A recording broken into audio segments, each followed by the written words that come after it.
Vanessa entrecerró los ojos ante la luz del atardecer, con la mano perfectamente arreglada sujetando con torpeza el tarro de cristal que le había dado. La limonada estaba demasiado ácida, probablemente. Lo hice así a propósito, intensa, sin filtrar, real. Ella sonrió a pesar de todo, apenas probándola, con la mirada recorriendo el porche como si no supiera dónde colocarse. La silla de mimbre crujió bajo su peso. Dio un respingo. Lucas seguía atrás, revisando la válvula del riego. Le había pedido que nos dejara unos minutos a solas. Mis padres estaban dentro, fingiendo admirar la estantería con conservas etiquetadas a mano que en su día llamaron pintoresca.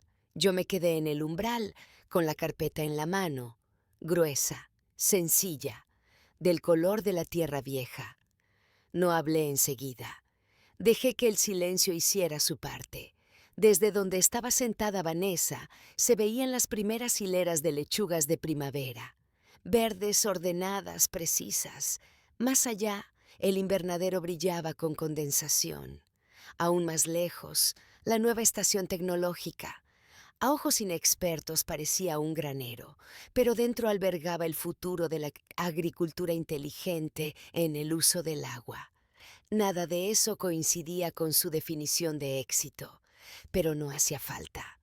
Subí al porche y dejé la carpeta con suavidad sobre la mesa entre las dos. Sus ojos siguieron el movimiento como si estuviera viendo caer algo. ¿Qué es esto?, preguntó. No respondí. En cambio, me senté frente a ella y dejé que el peso de la carpeta llenara el aire. Una brisa llegó desde el campo, se recogió un mechón de pelo tras la oreja, miró hacia la casa y luego se inclinó hacia adelante. Primero curiosidad, luego incomodidad, después algo más difícil de identificar, reconocimiento. Abrió la carpeta, despacio.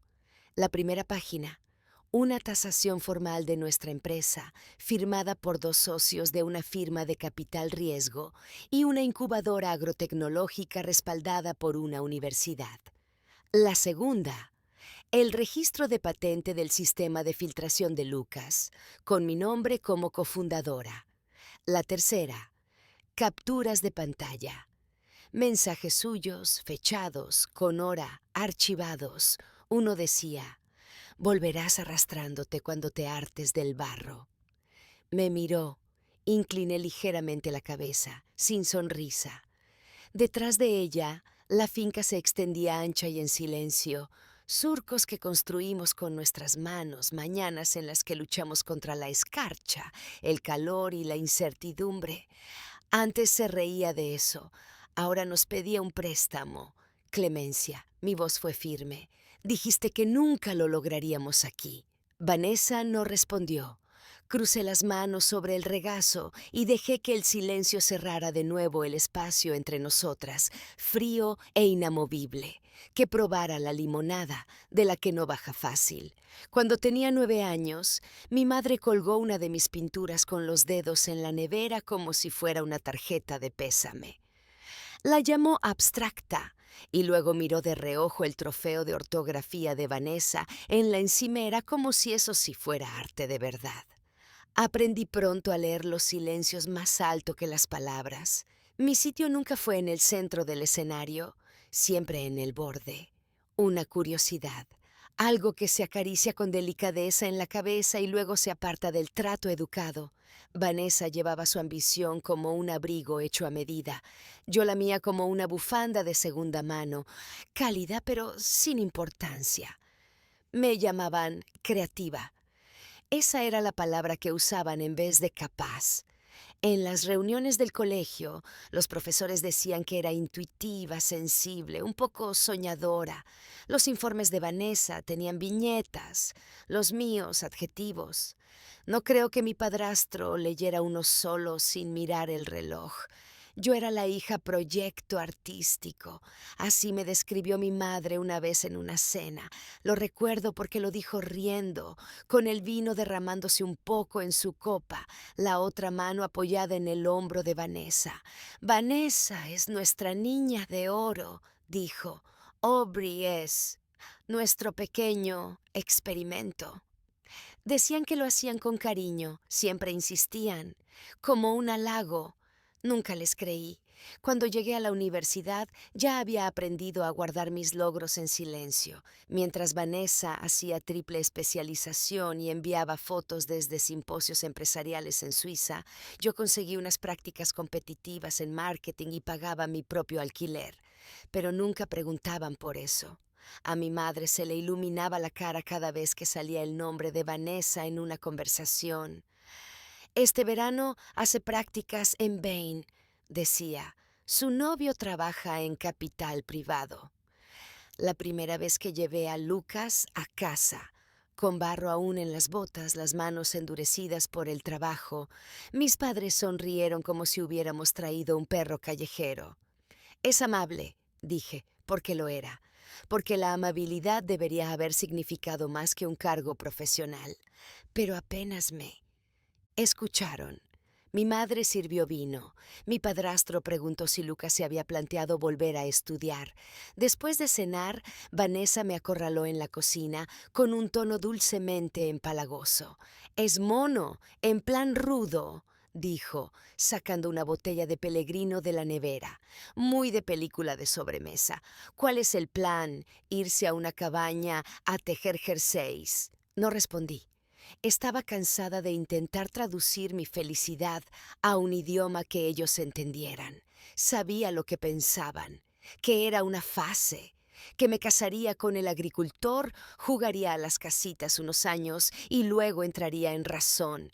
No sabían que estaba construyendo algo, no una fase, una vida.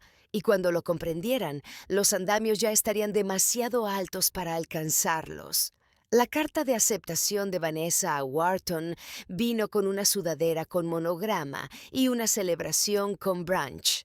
Mi madre encargó magdalenas personalizadas con hojas de hiedra hechas en fondant. Mi padrastro brindó hablando de legado. Hasta el perro llevaba una bufanda de la universidad. Cuando a mí me admitieron en el programa de empresariales de la Universidad de Oviedo, sin adornos, sin titulares, se lo conté durante la cena. Mi madre asintió, medio escuchando, mientras deslizaba el dedo por el móvil. «Eso está al norte, ¿no?», preguntó. Mi padrastro carraspeó. «Una alternativa sólida», dijo. Luego preguntó si me había planteado volver a intentar entrar en Deusto. No lo había hecho. Lo que sí había pensado era en el espacio, en el aire, en una tierra que no ahogara. Ese primer semestre conocí a Lucas en una feria de sostenibilidad organizada por los estudiantes. No era ostentoso, alto callado con manos que parecían haber trabajado de verdad. Su puesto era una mesa plegable con un portátil, unos cuantos modelos de riego hechos a mano y un cartel dibujado que decía «Innovaciones prácticas para granjas reales». Recuerdo quedarme allí demasiado rato, fingiendo estudiar un esquema solo para que siguiera explicando cómo funcionaba. No intentaba impresionar a nadie, y eso, por sí solo, ya era impresionante. Tomamos un café después de la feria, luego empezamos a compartir apuntes, luego fines de semana, luego planes. Cuando me llevó a la finca por primera vez me esperaba algo en ruinas. Lo que encontré fue un plano, una tierra dura, sí, pero llena de posibilidades sin explotar, de las que no gritan pero susurran, «construye aquí». Le dije a mi familia que me mudaba después de graduarme. Mi madre se quedó con el tenedor en el aire. «¿Al campo?», preguntó, como si fuera un insulto. Vanessa levantó la vista del móvil justo lo suficiente para sonreír con sorna. «¿Vas a dejar el marketing para cultivar kale?». Ese fue el momento en que todo se cristalizó. Pensaban que me estaba rindiendo, pero yo estaba sembrando. Lucas y yo vivimos un año en la casa de atrás, arreglamos vallas, guardamos recibos, soportamos deudas, dudas y duros inviernos. Aprendimos haciendo. Fracasamos pronto, fracasamos mucho, pero la tierra empezó a devolvernos algo. Mientras tanto, Vanessa publicaba desde azoteas en Madrid copas de cava, yoga con vistas, congresos con catering. Su LinkedIn era un escaparate, el mío dormido. No necesitaba actualizar mi cargo para notar el cambio. Lo veía en nuestras manos, la suya más curtida, la mía más firme. Nos comprometimos en el invernadero con las rodillas llenas de tierra, el aliento empañando el cristal, sin fotógrafo, solo nosotros.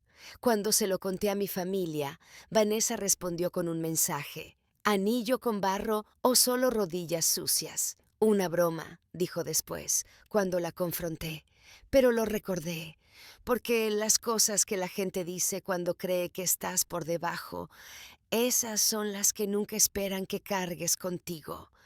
Pero yo sí lo hice. Cada palabra, bien apretada, como la tierra alrededor de una semilla. Celebramos la boda bajo una carpa blanca extendida en el huerto, con la luz de principios de verano filtrándose entre las ramas como algo sagrado. Las mesas eran artesanales, tablas lijadas y barnizadas por el padre de Lucas, centros de mesa llenos de hierbas de nuestro jardín. Nada de cristal, nada de salón de banquetes, solo hileras largas de familia y amigos sentados entre perales, con abejas flotando perezosas en el aire. Llevaba encaje, suave y sin estructura, las mangas subidas hasta los codos para cuando el sol ya se estaba escondiendo. Lucas me miraba como si fuera lo único que necesitaría en la vida. Recuerdo pensar en lo callada que era aquella alegría, sin ostentación, sin ruido, solo real, de la que no pide aprobación. Mis padres volaron esa misma mañana. Vanessa llegó tarde con el vestido aún marcado por la percha de la tintorería. Llevaba tacones pensados para asfalto, no para tierra, y fruncía el ceño al mirar el suelo como si la hubiera ofendido personalmente. Mi madre la atendía mientras bajaba con cuidado por el sendero. Abrazada puso un bolso de mano con monograma, como si pudiera elevarla por encima del desastre. El tío de Lucas asó salmón sobre tablones de cedro. Nuestros amigos de la cooperativa trajeron pan recién hecho, cubos de flores silvestres y un trío de folk que tocaba sin micrófonos. La gente bailó descalza sobre la hierba. Me reí hasta que me dolió la cara. Y entonces vino el brindis. Vanessa se puso en pie, alta y elegante con un vestido color champán. Golpeó su copa con delicadeza, con una sonrisa amplia y brillante. Por Aubrey, empezó con la voz tan suave como siempre, que siempre supo hacer las cosas de forma diferente. Y por Lucas, gracias por quererla a pesar de todos sus experimentos. Una risa suave recorrió la carpa. Mis dedos se cerraron levemente en torno a la copa. Pero de verdad, continuó, dicen que el amor crece donde lo siembras. Y estos dos han convertido el barro en magia. Alzó aún más la copa, por la pareja que siempre supo jugar con la tierra. Esta vez la risa fue más fuerte, de esa que duele porque es educada. Vi a mi madre sonreír, con esa expresión de labios apretados que significaba no hagas una escena. No la hice. También sonreí. Bebí un sorbo de vino. Lo guardé dentro. Después Lucas se inclinó y susurró: ¿quieres que la haga tropezar en la pista? Me reí, pero la mandíbula seguía tensa. Esa noche, mucho después de que se apagaran las luces y se esfumara la música, me senté descalza en el porche con un trozo de tarta que sobró y vi cómo las luciérnagas se dispersaban por el campo oscuro. No vieron el trabajo detrás de la belleza, no vieron las ampollas matutinas, las solicitudes de subvención, las noches sin nada. Vieron barro y brindaron por ello, pero se lo permití. porque a veces lo más poderoso que puedes hacer es dejar que alguien te subestime. Y recordarlo. El primer verano después de la boda, casi perdimos el campo del oeste. Una válvula del riego se agrietó durante una ola de calor y no lo descubrimos hasta pasados 2 días. Las hileras de lechuga se marchitaron bajo el sol, la tierra seca y cuarteada. Lucas maldecía por lo bajo, el sudor oscureciendo la espalda de su camisa. Yo apretaba más fuerte el portapapeles, los dientes tensos, deseando que los números empezaran a cuadrar. Esa semana dormimos por turnos, uno en el campo, el otro registrando pérdidas, reajustando calendarios de entrega. Recuerdo estar arrodillada en la tierra con una linterna pasada la medianoche, las manos en carne viva de tanto replantar, pensando: esto es el amor cuando nadie está mirando, sin brunch con catering, sin publicación en LinkedIn, solo agallas. El fracaso se volvió una especie de ritmo, no una derrota, solo resistencia. Y la resistencia nos enseñó a durar. Empezamos en pequeño, experimentando con plantas autóctonas, cambiando los ciclos de riego al amanecer, reutilizando sistemas de aguas grises. Lucas hacía bocetos en los márgenes de catálogos de semillas. Yo planificaba campañas de marketing sobre tickets de supermercado y propaganda sin abrir. Una tarde, después de un día largo en el invernadero, Lucas apareció con un prototipo de cartón. «Creo que lo tengo», dijo, con los ojos encendidos a pesar de la hora. El problema de la escorrentía. Si redirigimos la recogida por debajo de la línea de raíces, reducimos el desperdicio a la mitad o más. Miré el lío de tubos y válvulas, luego su cara. «Pruébalo», le dije. Lo hizo. Tardó meses, una docena de intentos fallidos, pero funcionó. Ese fue el comienzo. No lo anunciamos, simplemente seguimos. Reescribí nuestras solicitudes de subvención. Pedimos fondos para innovación a pequeña escala y reinvertimos hasta el último céntimo en la tecnología. Mientras Vanessa subía fotos de cenas en azoteas y paneles del sector, yo entregaba a mano presentaciones a cooperativas locales, con el sudor aún en el cuello.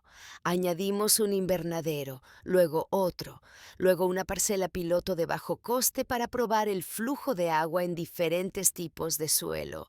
Vinieron agricultores locales con preguntas. Un equipo universitario se puso en contacto, curioso por nuestras métricas. Aún así, no dije nada a mi familia, no por rencor, por elección. No escuchaban cuando intenté explicarlo antes. No les debía una traducción ahora. Registramos la primera patente con nuestros 2 nombres. Lucas dudó.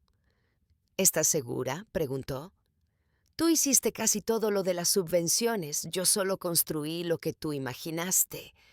«Lo construimos», dije, «juntos». Y seguimos construyendo, en silencio, con constancia. Dejé de mirar las redes sociales de Vanessa. Dejé de esperar un mensaje que no llegaba. La finca crecía y nosotros también, no hacia afuera, sino hacia adentro. Y ese tipo de crecimiento no necesita aplausos, solo necesita tiempo. La patente llegó por correo un jueves, un sobre blanco y delgado con un sello oficial, doblado con precisión burocrática. Lucas lo dejó sobre la mesa de la cocina como si fuera algo frágil. Ninguno de los dos dijo nada al principio. Las palabras en el papel eran simples, secas, legales, pero debajo de las formalidades significaban una sola cosa: el sistema que habíamos construido juntos. Trozos de tubería, bidones de lluvia reutilizados, meses de ensayo y error, ahora era nuestro, protegido, registrado, reconocido. Lucas pasó el pulgar por el borde de la hoja. «No parece gran cosa», dijo. «No tiene que parecerlo», respondí. «Sabemos lo que es». Esa noche cocinamos pasta y abrimos una botella de vino que habíamos estado guardando. Nada lujoso, solo una celebración tranquila, de las que no necesitan fotos, ni publicaciones, ni pruebas. La patente lo cambió todo. Nos dio credibilidad, algo que no sabíamos que nos faltaba hasta que lo tuvimos. De pronto, las llamadas de la universidad fueron más frecuentes. Los programas de extensión nos invitaban a dar charlas. Las cooperativas querían participar. Licenciamos la tecnología a 3 fincas ese otoño. Contratos modestos, costes bajos, pero constantes, fiables. Revisé la web, preparé una nueva presentación. Cerré una colaboración con una ONG de agricultura sostenible con sede en Oviedo. Nos ofrecieron apoyo en marketing, orientación en políticas y contactos que nunca habíamos imaginado. La finca dejó de ser solo una finca, se convirtió en un modelo. Venía gente a ver cómo lo hacíamos, estudiantes universitarios en excursión, periodistas de periódicos locales. Una vez, un equipo de rodaje haciendo un documental sobre acceso al agua y resiliencia climática. Nos entrevistaron en el huerto, junto a una caja de sensores que Lucas había construido con piezas reaprovechadas de una ferretería. Aún así, mantuvimos la casa pequeña, la furgoneta vieja, el tono humilde, no porque estuviéramos escondidos, sino porque no necesitábamos el ruido. Contratamos a 2 trabajadores a media jornada, un becario de instituto, añadimos una pequeña oficina en la parte trasera del terreno. Por las noches, yo miraba los números, métricas, facturas, gráficos de proyección y veía algo que nunca había conocido antes: estabilidad, de la que no se tambalea cuando cambia el tiempo. No éramos ricos, no en la forma en que Vanessa lo medía, pero éramos solventes, escalables y por primera vez seguros. No se lo conté a mi familia, todavía no. Mi madre seguía enviando postales de cumpleaños que llegaban tarde, normalmente con frases prefabricadas sobre seguir tus sueños. Vanessa no escribía desde hacía más de un año. Sabía lo que pensaban, que estaba jugando a la pionera en un trozo de tierra, que volvería algún día, con la cola entre las piernas, avergonzada. Lo que no sabían era que ya estaba en un lugar al que ellos no podían seguirme, no porque fuera rural, sino porque era real. Y la realidad, una vez arraigada, no necesita permiso para crecer. By the 3rd year, we stopped introducing ourselves as farmers. It wasn't arrogance, it was accuracy. The work we did was still rooted in the land, but the scope had shifted. We were consultants now, tech developers, partners in a national pilot program for drought-resilient systems. But we still spent our mornings in boots, hands in the soil, walking the rows like they were old friends. Success didn't come all at once. It crept in slowly like light through a curtain, until one day we looked up and saw everything differently. Our quarterly revenue surpassed what we'd made the entire first year. We secured another grant, this one federally backed, and launched a subscription model for farm tech services. I started training modules for local ag departments, teaching small farmers how to adopt our system without gutting their savings. Luke refined the design for mass production. We reinvested, upgraded, expanded, but we didn't post about it, not once. I never shared a photo of the new greenhouse or the signed partnership agreement from a California co-op. I didn't announce our speaking slot at the regional climate summit, not because I was hiding, because I liked the silence. Silence gave us room to think, to plan, to grow without interference. Vanessa, on the other hand, was always loud. Her life unfolded in curated glimpses, cocktail hours, resort balconies, brand collabs, keynote selfies. Her husband's firm hosted galas with ice sculptures and catered oysters. My mother forwarded the links to the society pages, underlining Vanessa's name like she was collecting points. I smiled politely, never mentioned the patent, never mentioned the 6-figure licensing deal that came through that fall. They still thought I was playing house in the mud. I let them. There was power in being the one they overlooked. They assumed I couldn't help them, which meant they didn't ask questions. and that gave me space to build without pressure. We had everything we needed: land, love, leverage. Still, I felt it in the back of my mind sometimes. That ache, that quiet tug. Not for their approval, but for the version of me they never saw, the one they never cared to. But I'd learned something out here. Among the rose and rain and long hours, some recognition doesn't come in claps. It comes in confidence, in peace, in knowing exactly what you've built even if no one claps when you plant it. And in the end, it wasn't applause I needed. It was clarity.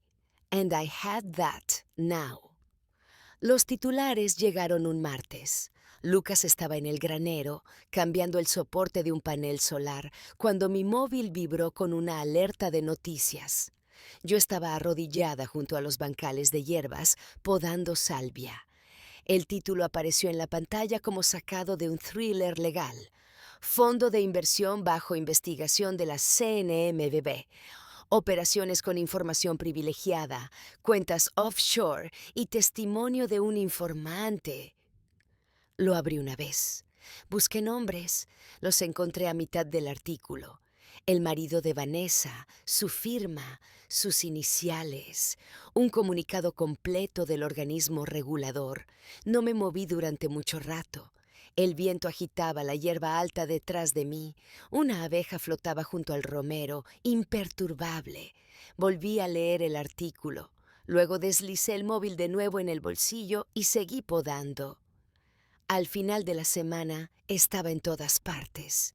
Páginas financieras, blogs de cotilleos, incluso un segmento matutino en la radio pública. La firma colapsó por etapas: activos congelados, demandas interpuestas, directivos citados a declarar. La expresión humillación pública se convirtió en estribillo diario. El Instagram de Vanessa enmudeció. Nada de brunches en azoteas, nada de posturas de yoga con frases sobre equilibrio y estrategia, solo silencio. Pasaron 5 días antes de que mi madre llamara. No empezó con la noticia. Se lanzó al parloteo preguntando por la finca, el tiempo, la rotación de cultivos, como si siempre le hubiera importado. Y luego llegó el giro. Nos preguntábamos, dijo con tono ligero, casual, si tú y Lucas estaríais en condiciones de ayudar solo temporalmente, solo un préstamo. Ahí estaba, sin disculpas, sin reconocer los años en que se burlaron de nuestro trabajo, en que despreciaron nuestra vida por pequeña, rural, inferior. Solo una petición, enmarcada como deber. Le dije que lo pensaría. Luego colgué y me quedé de pie frente a la ventana, viendo a Lucas moverse entre hileras, los hombros firmes, ajeno al cambio que acababa de producirse. 2 días después, Vanessa mandó un mensaje. Largo, cuidadoso, pulido, como siempre. No mencionaba directamente la investigación, solo decía que habían sido tiempos complicados y que estaban buscando preservar la casa familiar de la playa por motivos de legado. Propuso que habláramos de negocio a negocio. Negocio. Como si ahora habláramos el mismo idioma. Me quedé mirando el mensaje mucho rato. Luego abrí el portátil. Busqué el archivo con la valoración, imprimí el certificado de la patente y empecé a preparar una carpeta, no porque necesitara demostrarles nada, sino porque por una vez eran ellos quienes pedían algo. Y esta vez yo no era la que estaba desprevenida. Llegaron en un solo coche, un SUV de alquiler demasiado reluciente para el camino de grava. Vanessa fue la primera en bajar, con unas gafas de sol demasiado grandes para el cielo nublado, el abrigo ceñido a la cintura como si acabara de bajar de un tren de cercanías en lugar de un imperio en ruinas. Mi madre la siguió, sujetando un bolso de piel, los labios apretados con un optimismo forzado. Mi padrastro se movía más despacio, la cabeza baja, las manos en los bolsillos. Los recibí en el porche, aún con el delantal atado a la cintura, harina en los dedos. Estaba preparando masa para la entrega del mercado de mañana. Vanessa miró mis manos como si fueran de otro mundo. ¿Ocupada?, preguntó. Siempre, dije, sosteniendo la puerta mosquitera abierta. Pasad. Cruzaron el umbral como si pudiera morderles. Serví limonada, la misma receta, los mismos tarros de cristal, sin hielo. Vanessa se sentó rígida en el sofá, las piernas cruzadas, los ojos saltando de una pared a otra. Estaban cubiertas de fotografías, campos en flor, diagramas técnicos de Lucas, recortes de prensa enmarcados sobre nuestras subvenciones. Ninguno dijo nada. Tras unas cortesías, ¿qué tal el tiempo? ¿Qué tal la finca? Fueron al grano. Venimos a pedir un poco de ayuda, dijo mi madre, con voz cuidadosa, como quien flota en el agua, temporal, solo lo justo para mantener la propiedad hasta que todo se estabilice. La casa de la playa, te acordarás. Tu padre la construyó con sus propias manos. No lo hizo, la construyó un contratista, pero el mito era más fácil de vender. Vanessa intervino, sonriendo como si aún poseyera el mundo. No es caridad, dijo, solo un puente financiero inteligente. Sé que vosotros aquí lo habéis hecho bien. Su tono caía en algún punto entre condescendencia e incredulidad. Os lo devolveríamos en menos de un año, continuó. Estaríais protegiendo un bien familiar. Es lo que haría cualquier emprendedor de éxito.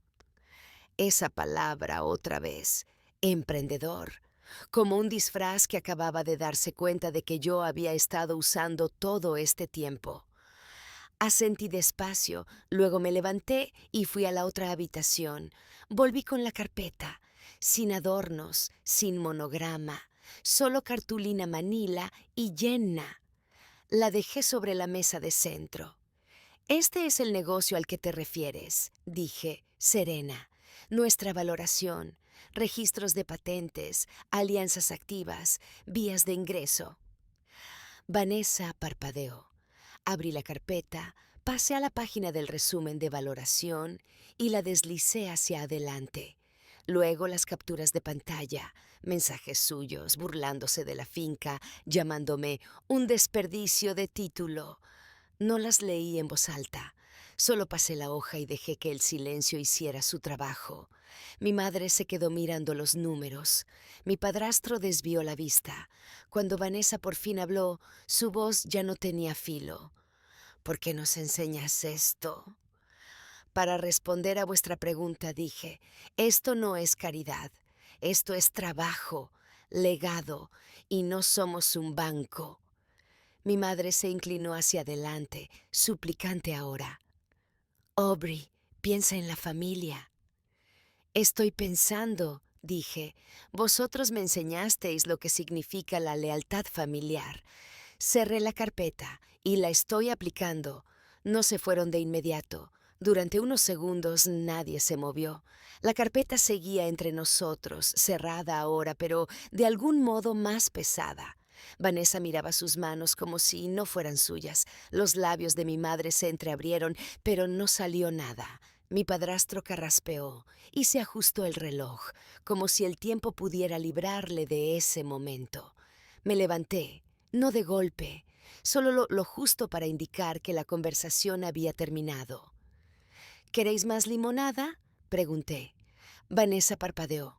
No, no. Me dirigí hacia la cocina de todos modos, sin esperar respuesta. A mis espaldas oí el leve crujido del sofá al levantarse, el arrastre de los pies sobre la madera vieja. No me apresuré. Dejé que se movieran a su ritmo, que el peso de su petición los siguiera por los escalones del porche. Lucas entró por la puerta trasera, con las botas llenas de barro, las mangas remangadas. Me miró y luego miró más allá, hacia el coche en el camino de entrada. ¿Vinieron?, preguntó. Asentí. Ya se fueron. Se lavó las manos en el fregadero mientras yo guardaba la jarra en la nevera. Sin preguntas, sin comentarios, solo esa comprensión callada que nace de querer a alguien el tiempo suficiente como para saber lo que ha cargado. ¿Dijeron algo útil?, preguntó al cabo de un momento. «Solo lo que ya esperaba», respondí. No volvimos a hablar del tema esa noche. Cenamos en el porche, viendo cómo el cielo pasaba del lavanda al gris ceniza.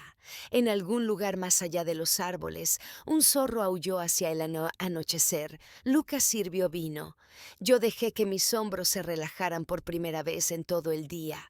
En los días que siguieron no hubo llamadas de seguimiento, ni segundas peticiones, solo un silencio extraño, resonante. Las redes sociales de Vanessa siguieron en negro. Mis padres no dejaron mensajes de voz. El silencio no se sentía como paz, se sentía como retirada. Con el tiempo corrió la voz.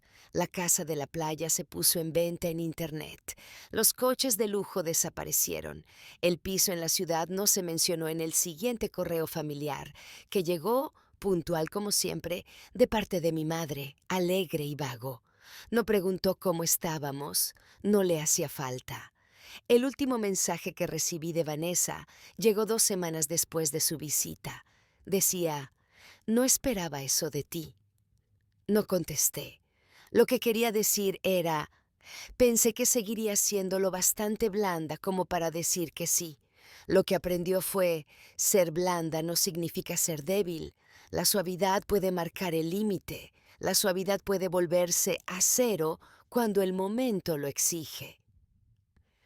La carpeta se quedó en mi escritorio un tiempo después de eso, no como amenaza, no como trofeo, solo como prueba de que nunca necesité su reconocimiento, solo la libertad de decir que no, y ahora la tenía.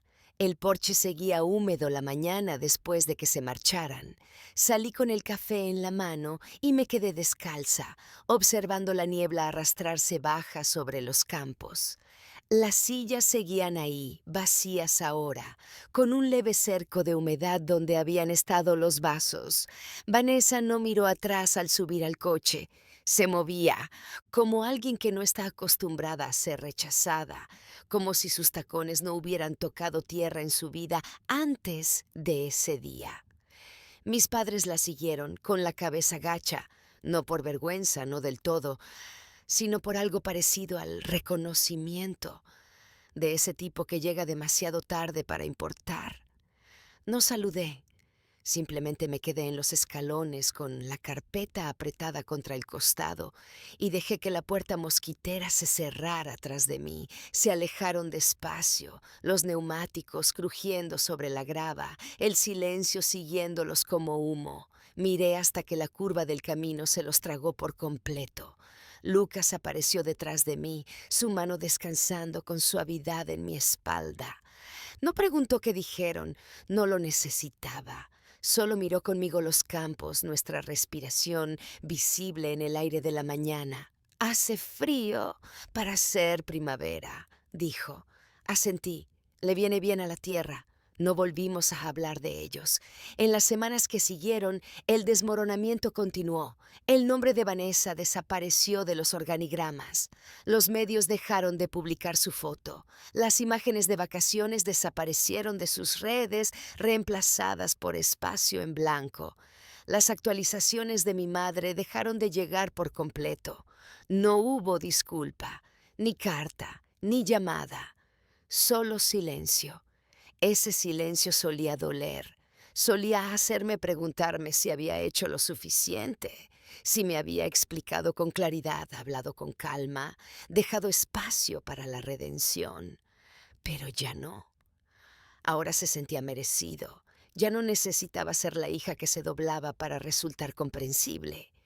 Ya no tenía que justificar mis decisiones ante quienes ya habían escrito su propia versión de mi vida. Lucas y yo firmamos una nueva colaboración esa primavera, un acuerdo de distribución con una cooperativa alimentaria costera que triplicaría nuestro rendimiento estacional. Contratamos a 3 personas más. La ampliación del invernadero empezó la misma semana en que se cerró la venta de la casa de la playa. No me regodeé, no se lo conté a nadie. Pero sí me quedé al borde de la finca esa tarde, con las manos en los bolsillos, viendo cómo el sol se ocultaba detrás de las colinas. La tierra se veía distinta de algún modo, no más grande, solo más cierta, como si me perteneciera de una forma en que nada lo había hecho antes. No necesitaba su respeto, tenía el mío, y lo había construido sin su bendición, ladrillo a ladrillo, semilla a semilla, sin decir una palabra. Nunca miré las redes sociales de Vanessa a propósito, pero la gente habla. Amigos del colegio, antiguos compañeros de trabajo, una vecina que aún la seguía por los conjuntos aspiracionales y los brunches posados. Una a una, las actualizaciones se fueron apagando, las publicaciones cesaron por completo a mediados del verano. La última imagen era una foto borrosa de ella frente a una calle bordeada de palmeras, con un pie de foto vago sobre la resiliencia. Luego, nada. La cuenta se volvió oscura. Los comentarios quedaron abiertos un tiempo, seguidores preguntando qué había pasado, cuándo volvería, si estaba bien. Nadie respondía. Finalmente la cuenta fue eliminada. La casa en Montauk se vendió en agosto, el piso en octubre. El nombre de su marido fue retirado discretamente de varios consejos directivos. Oí rumores de que se habían separado, pero nadie dijo la palabra divorcio. Mi madre aún no se atrevía a pronunciar su nombre en voz alta. Llamó una vez en otoño preguntando si quería hablar. No quise. La verdad es que no me sentía triunfante. No me sentía reivindicada, me sentía quieta. Porque nunca se trató de querer que ellos perdieran. Se trataba de demostrar, sobre todo a mí misma, que no los necesitaba para ganar. Ese otoño lo pasé sumergida en planificación, los nuevos contratos de riego, una ponencia en una conferencia sobre clima. Diseñé una serie de formación para agricultores de la región interesados en adaptar sus sistemas. Lucas empezó a colaborar con ingenieros en un modelo de segunda generación.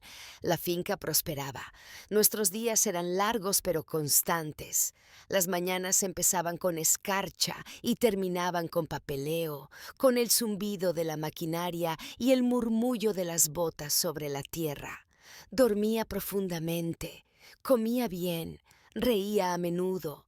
Me sentía una persona enraizada en su propia vida, sin interpretarla, sin defenderla, solo viviéndola. El nombre de Vanessa dejó de salir. Incluso el cotilleo desapareció con el tiempo. Se convirtió en una advertencia sin narrador, un nombre ligado a titulares que nadie citaba en voz alta. Incluso mis padres dejaron que se desvaneciera en el fondo de sus relatos, refiriéndose vagamente a la situación o todo lo que pasó el año pasado. Nunca dijeron que lo sentían. Dejé de necesitar que lo hicieran. Algunos días imaginaba qué estaría haciendo Vanessa, a dónde habría ido.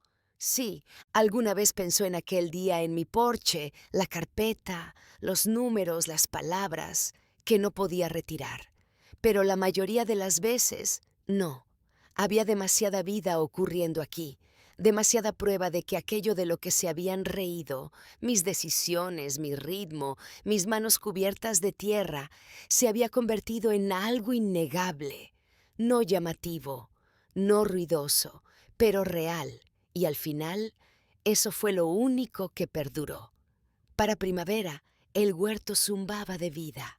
Las abejas se movían entre las flores, el suelo se iba templando poco a poco bajo nuestras botas, y los nuevos becarios, 3, con ojos brillantes y llenos de entusiasmo, tomaban apuntes mientras Lucas explicaba la eficiencia hídrica en la preparación temprana del terreno.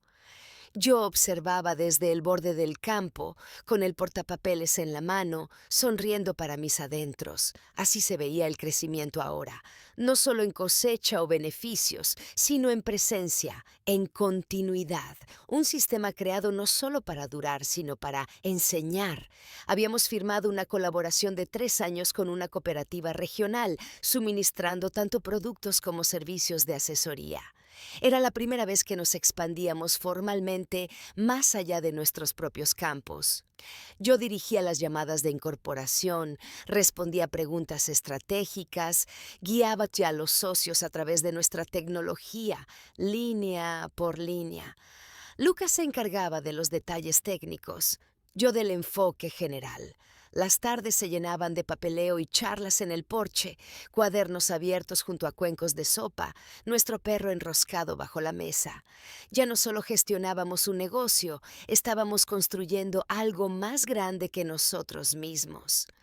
Una mañana, una funcionaria del Departamento de Agricultura visitó la finca. Me dio la mano con firmeza, hizo preguntas importantes y, al terminar la visita, dijo: «Van por delante de los tiempos». Le di las gracias. No dije lo que pensaba, que no íbamos por delante, solo éramos constantes.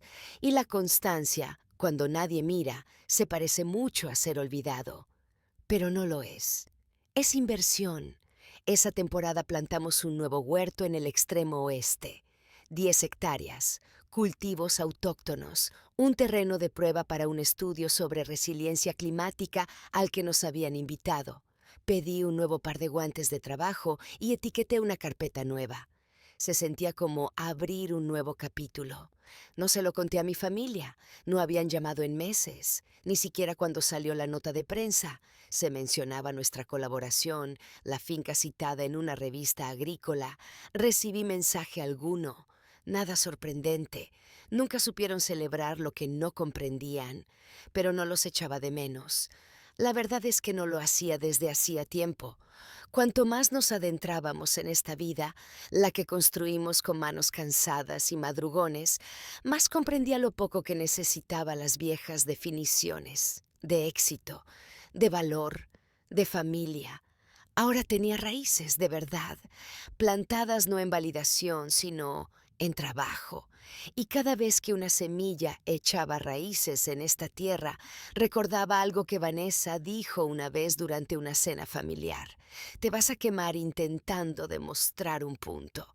Tenía parte de razón. Me quemé, pero no por dentro, sino hacia adelante. Y al otro lado encontré algo que ningún aplauso podía darme.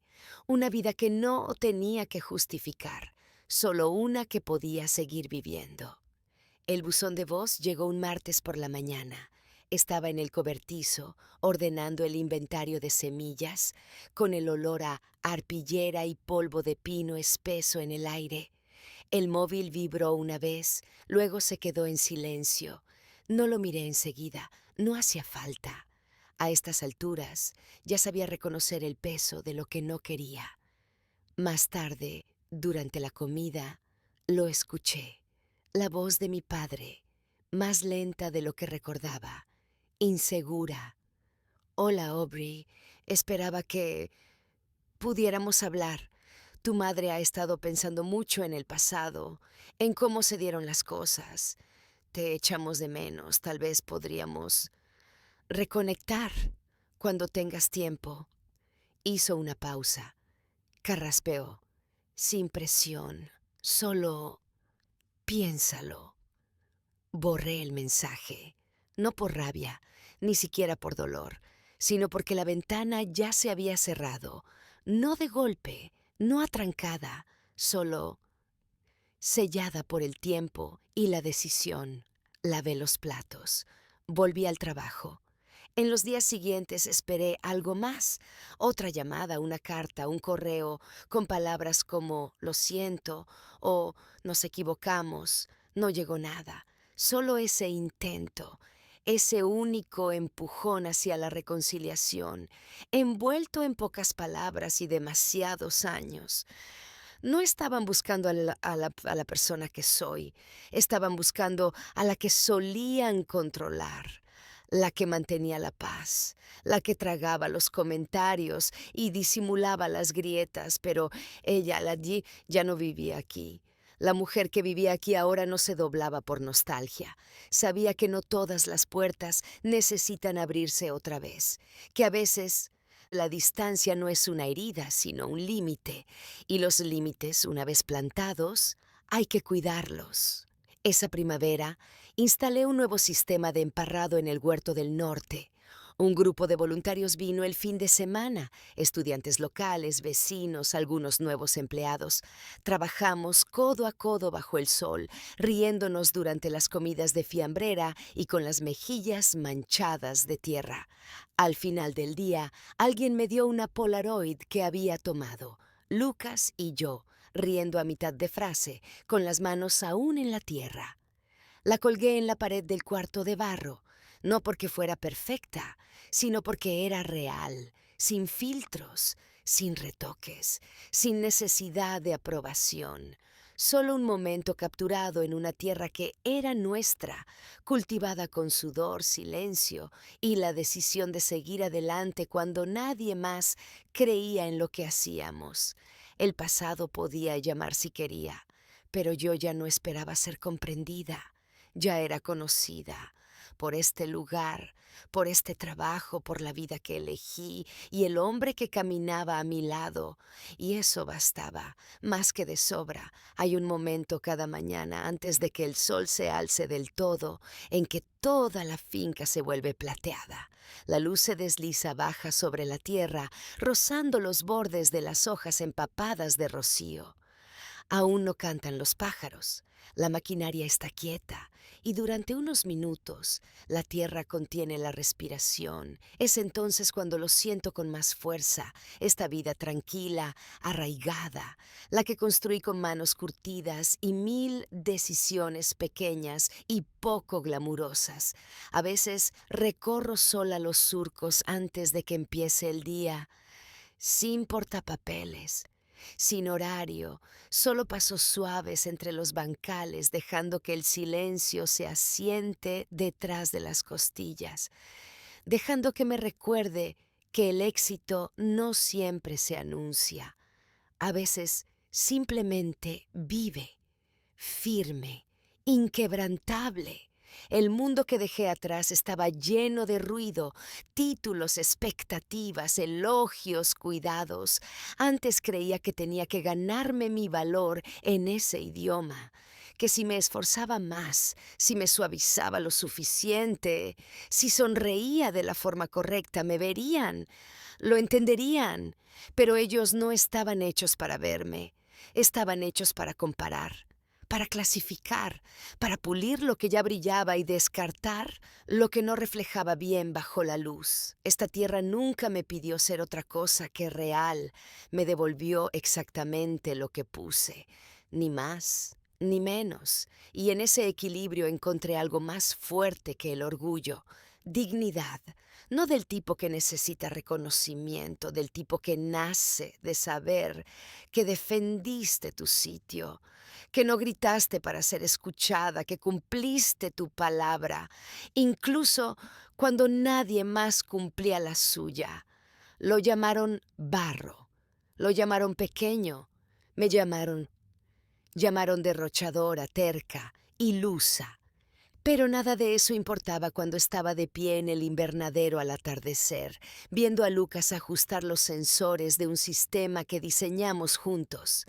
Cuando firmé los papeles de una colaboración que ayudaría a 10 fincas más a sobrevivir otra temporada de sequía. Cuando una joven en un foro comunitario me dijo que por fin veía un futuro para ella en la agricultura. Esto no fue una rebelión, fue un regreso a algo honesto, algo ganado, algo con raíces más profundas que cualquier insulto lanzado en mi dirección. No hay una placa para eso, ni una estantería familiar donde vayan a colgar mi nombre, pero no lo necesito, porque la verdad está en la tierra bajo mis pies, y la prueba florece cada temporada. Sin pedir aplausos, las primeras fresas de la temporada maduraron antes de tiempo, pequeñas, templadas por el sol, algo deformes, de esas que nunca llegan a los estantes del supermercado, pero explotan de sabor en cuanto tocan la lengua. Estaba en el huerto justo después del amanecer, descalza sobre la hierba húmeda, con un cuenco encajado en el brazo. Recogía despacio, con intención, una a una. El aire era suave, aún aferrado al frescor nocturno. A lo lejos, el sistema de riego se activó con un clic. La silueta de Lucas se movía por el campo del fondo, una figura tranquila contra un cielo que empezaba a iluminarse. Ese era el ritmo ahora. Mañanas silenciosas, jornadas largas, tardes envueltas en olor a tierra, a jabón y al susurro suave de un propósito compartido. Ya no me preguntaba qué pensaría mi familia. Su silencio ya no dolía. Se sentía lejano, como una historia que leí alguna vez, pero que ya no cargaba conmigo. Lo que quedaba estaba aquí, en las hileras que plantamos, en los acuerdos que cerramos, en las vidas que tocamos, aunque nunca supieran nuestros nombres. La semana pasada recibimos otra oferta, esta vez de una universidad de la costa oeste. Querían licenciar nuestro nuevo sistema tecnológico e incluir nuestra finca en un estudio a largo plazo sobre agricultura sostenible. Era el tipo de oportunidad que antes me habría hecho correr hacia mis padres, hacia Vanessa, desesperada porque lo vieran. No se lo conté. Simplemente firmé los papeles, archivé las copias, envié el cheque a nuestro contable, luego salí al huerto y observé cómo el viento movía las ramas.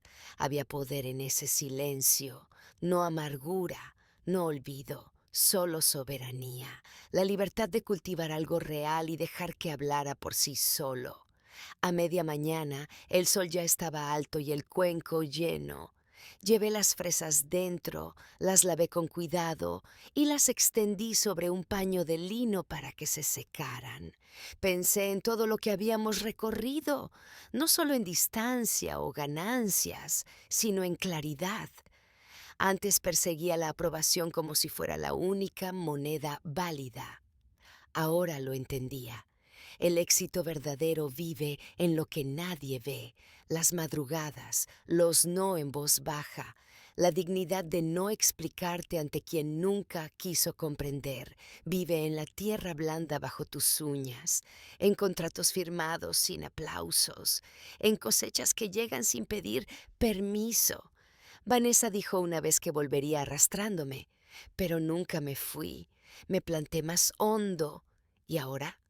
Ahora recorro mi tierra cada mañana, con la cabeza en alto, las manos firmes, y no necesito un titular para saber estoy en plena floración.